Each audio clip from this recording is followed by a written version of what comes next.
Muy buenas. Hoy vamos a sumergirnos en un mundo fascinante, uno que vive justo donde se cruzan la ingeniería y la medicina. Hablaremos de la instrumentación biomédica, o sea, de toda esa tecnología que mide, que vigila y que al final del día ayuda a salvar vidas. Es, por así decirlo, el puente que conecta la precisión de los ingenieros con el cuidado de la salud.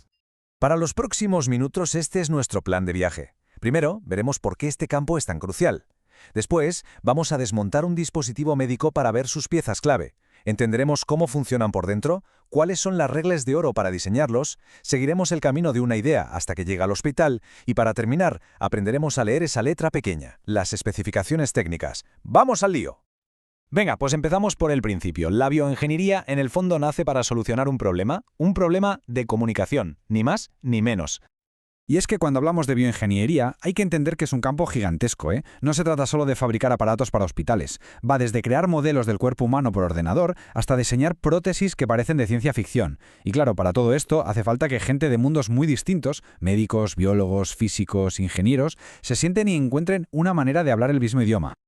Y aquí está el meollo de la cuestión. Esto lo resume todo. Imaginad la escena. Un ingeniero habla de tolerancia de señal en milivoltios, mientras que un médico describe un pulso débil.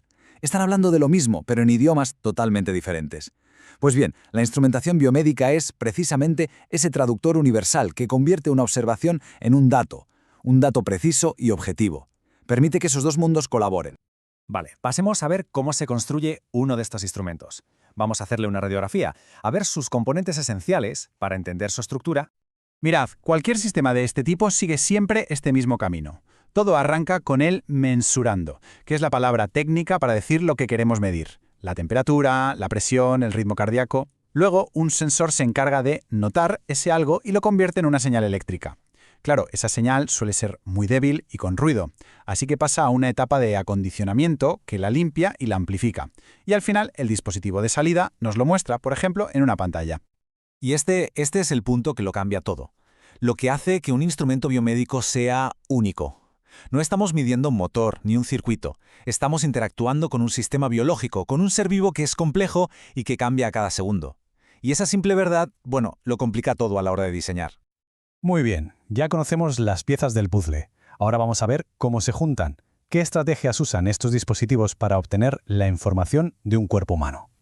A ver, no siempre podemos medir lo que queremos de forma directa. Poner a alguien en una báscula para saber su masa, eso es directo, facilísimo. Pero, ¿y si queremos saber el volumen de sangre que bombea el corazón? Sería imposible sin una cirugía. Por eso se usa la medición indirecta. Medimos algo más fácil, como la presión en el brazo con un manguito, y a partir de ahí deducimos el valor que de verdad nos interesa. Con los sensores pasa algo parecido. Hay dos grandes familias. Los activos, o generadores, son como pequeñas centrales eléctricas en miniatura. La propia magnitud que miden, por ejemplo la presión sobre un cristal, ¡zas!, genera electricidad. En cambio, los pasivos, o moduladores, necesitan que les demos energía desde fuera. La magnitud que miden actúa como un grifo que regula esa energía y nosotros medimos cuánto ha cambiado. Y por último, la señal puede ser analógica o digital. Casi todos los fenómenos del cuerpo son analógicos, pero la tendencia es convertir esa señal a digital lo antes posible. ¿Y eso por qué? Pues porque los sistemas digitales son más precisos, más fiables y sobre todo mucho más resistentes al ruido eléctrico, que en un hospital os podéis imaginar hay por todas partes. Ahora que sabemos cómo funcionan, llegamos a lo más importante. Porque diseñar un equipo médico no es como diseñar un smartphone. Para nada. Aquí las reglas son muchísimo más estrictas, y hay una que está por encima de todas las demás. Esta es la pregunta del millón. No se trata solo de que funcione bien o de que sea bonito. Hay una serie de condiciones que son, simple y llanamente, innegociables. Y aquí están. Lo primero, lo sagrado, la seguridad del paciente. El equipo no puede causar ningún daño, bajo ningún concepto. Segundo, el propio hecho de medir no puede alterar lo que estás midiendo. Además, estos aparatos tienen que ser como tanques, robustos, fiables, que aguanten golpes, líquidos y, por supuesto, todo lo que toque al paciente tiene que poder esterilizarse sin problemas o ser de usar y tirar. Venga, ahora vamos a ver cómo una idea, una simple idea, se convierte en un producto real que se usa en un hospital. Es un camino largo, muy complejo y sobre todo muy regulado. Todo empieza con una necesidad detectada en el día a día. Un profesional sanitario ve un problema y piensa, ojalá existiera algo para... Esa idea se transforma en un prototipo. Ese prototipo se somete a miles de pruebas de seguridad, de eficacia, y solo si demuestra que funciona y que es seguro, se pasa a diseñar el producto final para fabricarlo en serie. Es un camino en el que muchísimas ideas se quedan por el camino. Y llegamos a la recta final, a la parte más técnica. Cuando nos ponen delante la ficha de un equipo, nos encontramos con un montón de datos. Vamos a descifrar los 3 conceptos más importantes. Empezamos con la exactitud. Esto es lo más fundamental de todo. Básicamente nos dice, el aparato está diciendo la verdad. Si algo tiene un valor real de 100 y el aparato mide 100.1, es muy exacto.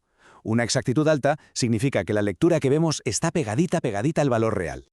Luego viene la precisión. Y ojo, que no es lo mismo que la exactitud.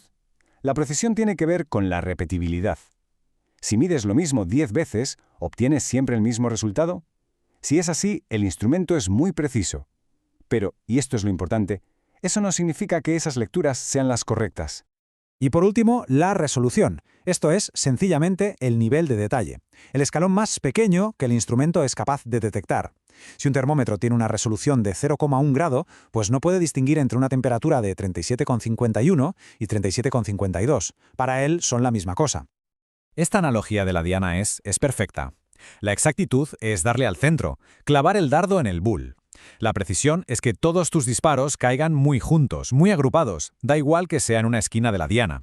Lo ideal, lógicamente, es un instrumento que sea las dos cosas, exacto y preciso. Todos los dardos, bien juntitos en el centro.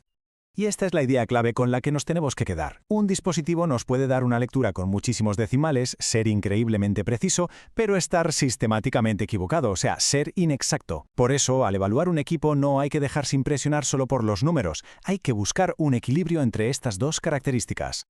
Y acabamos con una pregunta para pensar.